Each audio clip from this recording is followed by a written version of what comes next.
సంక్రాంతికి వస్తున్నాము. అలాగే ఈ 'డాకు మహారాజు', 'గేమ్ చేంజర్' అని 3 సినిమాలు వస్తున్నాయి సంక్రాంతికి. మీరు ఏ సినిమా గురించి వెయిటింగ్? నేనైతే సంక్రాంతికి వస్తున్నాం అనే సినిమా కోసం వెయిటింగ్ అండి. ఆ! వెంకటేష్ గారి ఫ్యానా మీరు? అంటే ఫ్యాన్ అని అంటే వెంకటేష్ గారి సినిమాలు ఎట్లంటే ఫ్యామిలీతో కలిసి చూడొచ్చు. ఫ్యామిలీ ఎంటర్టైన్మెంట్ కామెడీ ఉంటుంది. ఈవెన్ నా బాబు ఉన్నాడు. బాబుతో కలిసి చూడొచ్చు.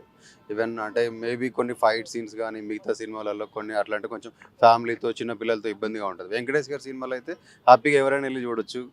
అలాంటి బూతు డైలాగులే కావచ్చు అలాంటివి ఏమి ఉండవని ఒక కాన్ఫిడెంట్గా వెళ్ళొచ్చు. అది అలాగే ట్రైలర్ చూసారా మీరు? ట్రైలర్ చూశాను. ఎలా అనిపించింది sir?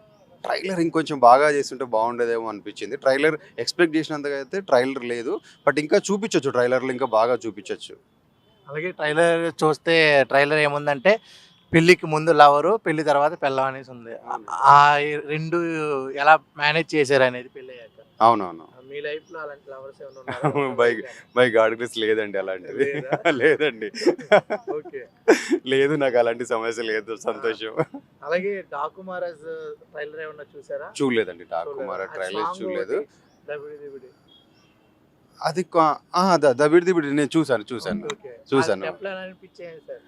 As usual Balayya Babu గారి స్టెప్స్ అంటే ఇక అవి అంతే. ఇక అవి అంతేనా? అంతే. అవి అలాగే మన బాలయ్య బాబు గారు మనం ఎలా ఎక్స్పెక్ట్ చేస్తామో అలా ఉన్నాయి. 'రామ్ చరణ్' గారి 'గేమ్ చేంజర్' ట్రైలర్ చూసారా? చూసామండి. చూసాం. అది ఎలా ఫాదర్ అండ్ సన్ 2 రోల్స్ కదా అందులో. అవునవును. 2 రోల్స్ కదా. ట్రైలర్ చూసామండి. బాగుందా? బాగుందండి. ఓకే. బట్ ప్రిఫరబుల్లీ నేను సంక్రాంతికి వస్తున్నాను సినిమా కోసం వెయిటింగ్. ఫ్యామిలీతో చూడాలని వెయిటింగ్. దాంట్లో పాటలు ఏ పాట బాగా నచ్చింది మీకు?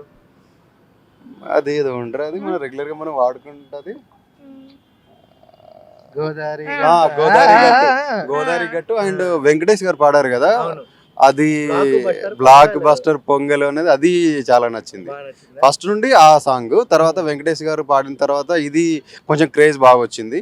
వెంకటేష్ గారు పాడడం కూడా కొంచెం హైలైట్ బాగుందండి. అది నువ్వు చూస్తావా ఆ సినిమాలు? ఏ సినిమా చూసావు రీసెంట్ గా? అంటే గుర్తులేదు అది. రీసెంట్ గా ఏం గుర్తులేదు. సరే, ఇప్పుడు ఏం చూడబోతున్నావు ఏం- సంక్రాంతికి? సంక్రాంతికా అసలు నువ్వు ఏ హీరో ఫ్యాన్? అన్ని మూవీలు తక్కువ చూస్తా. తక్కువ చూస్తావా? ఇప్పుడు వరకు ఏ సినిమా చూసావు గుర్తులేదా? అంతా ఓన్లీ స్టడీసా?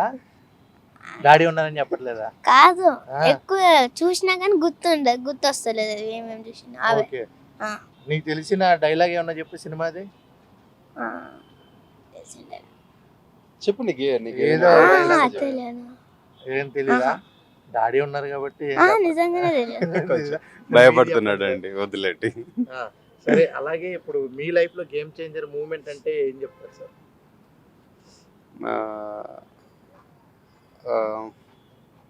జాబ్ వదిలేసాను, హ్యాపీగా ఉన్నాను. జాబ్ వదిలేసిన తర్వాత హ్యాపీగా ఉన్నారు. ఒక బానిస బతుకు నుండి బయటకు వచ్చాను. I can say that. అవునా? ఎందుకు అంటే జాబ్ లేకపోతే మరి జీతాలు గట్ట ఎట్లా? నా ఓన్ ఎంటర్ప్రినర్. డైరెక్ట్ గా ఇంకా జాబ్ వదిలేసి డైరెక్ట్ గా నేను అంటే నాకు ఒకరు బాస్ లేరు, ఓకే.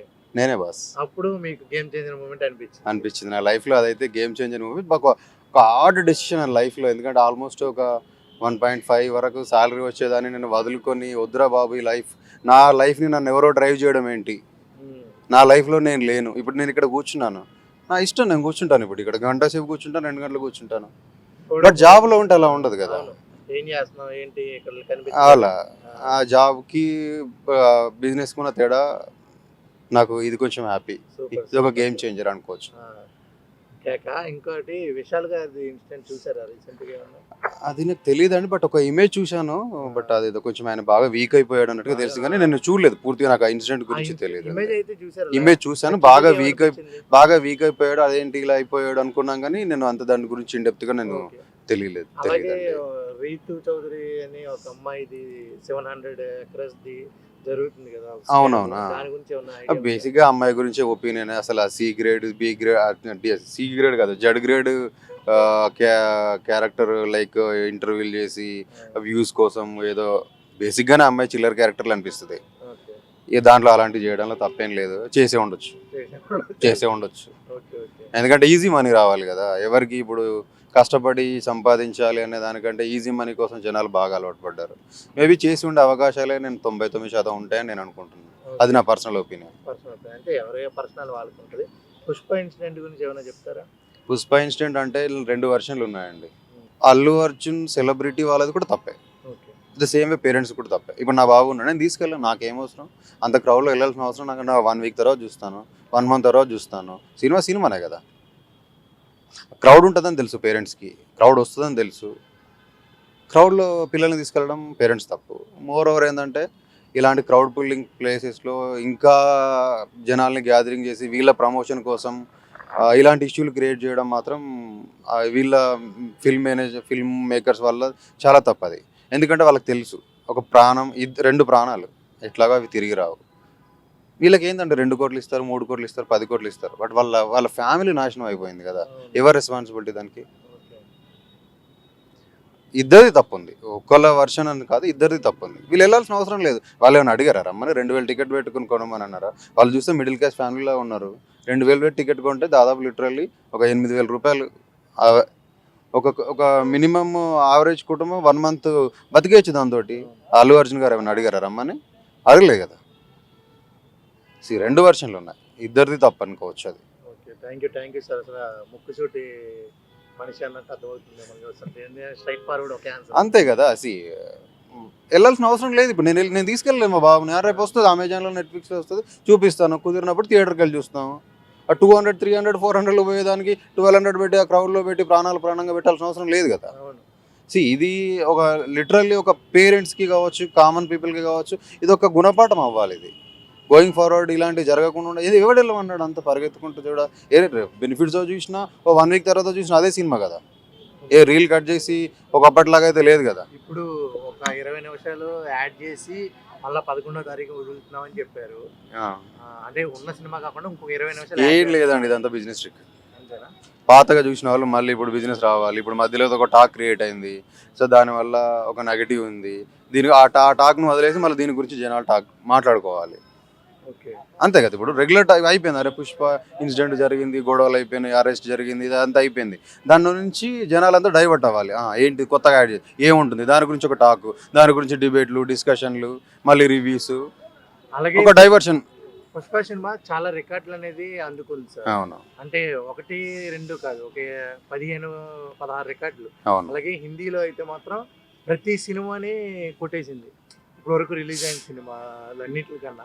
దాని గురించి అంటే మన తెలుగు సినిమా ఒక బాలీవుడ్ వాళ్ళకి మన తెలుగు ఇండస్ట్రీ అంటే ఒక చిన్న చూపు, ఒక సౌత్, ఒక మనని ఎట్లా అంటే డీ గ్రేడ్ లాగా చూపించే దాని నుండి ఒక బాలీవుడ్ని తొక్కేసే పరిస్థితిలోకి మన తెలుగు సినిమా వెళ్ళింది అనేది ఒక గర్వకారణం. దాంట్లో మాత్రం మనము దర్శక నిర్మాతలను కానీ యాక్టర్లను కానీ మన గ్రేట్ అని చెప్పుకోవాలి. బట్ ఇంకొక విధంగా ఏంటంటే ఒక దొంగని హీరో చేయడం ఏంది, సమాజానికి ఏం చెప్పాలనుకుంటున్నారు? అదైతే నేనైతే ఆ సినిమా అనేది ఒక ఎంటర్టైన్మెంట్ గానే నో ఎంటర్టైన్మెంట్ గా చూడడానికి వీల్లేదు. సినిమా చాలా పెద్ద ఇన్ఫ్లుయెన్సర్. చిన్న యూట్యూబ్ ఇన్ఫ్లుయెన్సరే ఒక బ్రాండ్ ని ప్రమోట్ చేస్తే ఎంతో అవుతుంది. ఒక సినిమా అది వాళ్ళకున్న స్టార్డమ్ ఎంత, వాళ్ళకున్న మార్కెట్ ఎంత, కొన్ని వేల కోట్ల మార్కెట్. వాళ్ళు ఎంతమందిని ఇన్ఫ్లుయెన్స్ చేయగలుగుతారు? నువ్వేం చెప్పాలనుకున్నావు సమాజానికి? దొంగల హీరోలు అని చెప్పాలనుకుంటున్నారా? అయితే అది ఇన్ఫ్లుయెన్స్ 100%. అంటే ఇప్పుడు పిల్లలు ఉన్నారు, వీళ్ళు ఒక స్పాంజ్ లాంటి వాళ్ళు. నువ్వు మంచినీరు పోస్తే మంచి తీసుకుంటుంది, బురద నీళ్ళు పోస్తే బురద నీళ్ళు తీసుకుంటుంది కదా. నువ్వేం చెప్పాలనుకున్నావు సమాజానికి? నువ్వు మంచి చెప్పు, స్టోక్తులు చెప్తేనే చూస్తారని చెప్పట్లేదు. నువ్వు చెడు చేసేవాడు హీరో అని చెప్పాల్సిన అవసరం లేదు. ఇప్పుడు వెంకటేష్ గారు ఇంతకుముందు మాట్లాడుకున్నావు family drama, okay, everybody enjoy చేస్తారు. కలుసుందర లాంటి సినిమాలు కావచ్చు, ఇప్పుడు ఇంకా వేరే ఫ్యామిలీ డ్రామాలు చాలా వచ్చినాయి కదా. ఓకే, ఎంటర్టైన్మెంట్, మంచి సాంగ్స్ పెట్టండి, మంచి కామెడీ పెట్టండి, అడల్ట్ కామెడీ కాకుండా మంచి కామెడీ పెట్టండి, చూస్తారు జనాలు, చూస్తారు, ఎంటర్టైన్మెంట్ అవుతారు. అలానే ఒక దొంగని, ఒక స్మగ్లర్ని హీరో చేసి ఏం యాటిట్యూడ్. చిన్న పిల్లలు మాది రీసెంట్లీ ఇన్స్టాలో చూశాను, పిల్లలు తగ్గేదేలే, ఏంది అది సార్? మరి సినిమాకు ముందు ఒక డిస్క్లైమర్ వేస్తారు కదా, ఇదంతా కల్పిత పాత్రలే అని చెప్పి. సిగరెట్ ముందు కూడా, సిగరెట్ డబ్బా మీద కూడా వేస్తారు. సినిమాలో కూడా మందు తాగడం, ఆల్కహాల్ అన్ని వేస్తారు. దాన్ని చూసే వాళ్ళు ఎంతమంది, ఆ మందు తాగే సీన్ని చూసే మంది ఎంతమంది? దాన్ని బట్టి మనమే మారాలంటాం కదా సినిమా వాళ్ళకన్నా. సినిమా వాళ్ళు ప్రమోట్ చేస్తున్నారు, జనాలు చూస్తున్నారు. తప్పేం లేదు, వాళ్ళది తప్పలేదు, వీళ్ళది తప్పలేదు. నేను ఒక్కటి యాజ్ ఎ పర్సనల్గా నా ఎక్స్పెక్టేషన్స్ ఏంటంటే, ఇలాంటి దాన్ని ప్రమోట్ చేయకూడదని నేను అనుకుంటాను. ఓకే. ఇప్పుడు బాహుబలి ఉంది, దాంట్లో ఏం లేదు. ఒక స్టోరీ, ఒక రియల్ స్టోరీ కావచ్చు, ఒక ఇమాజినరీ స్టోరీ కావచ్చు, దాంట్లో ఏం లేదు. ఎంటర్టైన్మెంట్ ఉంది, ఫైటింగ్స్ ఉన్నాయి, పాటలు ఉన్నాయి, అన్నీ బాగున్నాయి. దాంట్లో ఎలాంటి ఏం అనిపించలేదు. ఓకే. ఇప్పుడు ఇక్కడ పుష్ప ఉంది, ఇక్కడ డ్యాన్స్ బాగానే చేశారు, అవార్డులు వచ్చినాయి, నేషనల్ వైడ్ సెన్సేషన్ అయింది. బట్ ఏం చెప్పాలనుకున్నారు జనాలకి? ఒక దొంగని హీరో చేశారా? అది దానికి మీకు కొంచెం బాధ వేసింది. నా బాధ అంటే బాధనే కాదు, కానీ ఇలాంటి రాకపోతే బాగుంటుంది అంతే. నేను బాధపడినంత మాత్రం ఎవరికి వచ్చేది లేదు, పోయేది ఏం లేదు. నేను ఎందుకు బాధపడాలి? నా ఆ అర నిమిషమో నేను ఎందుకు వెయిట్ చేసుకోవాలి దానికోసం? బట్ ఇలాంటి రాకుండా ఉంటే బాగుంటుంది going forward. Thank you sir. మంచి సందేశం ఇచ్చారు. చూసావా, నీకు ఇంకా ఎవరు గురువులు అట్లా మీ నాన్నగారు చాలు. బాగా చదువుకో అయితే. బాయ్.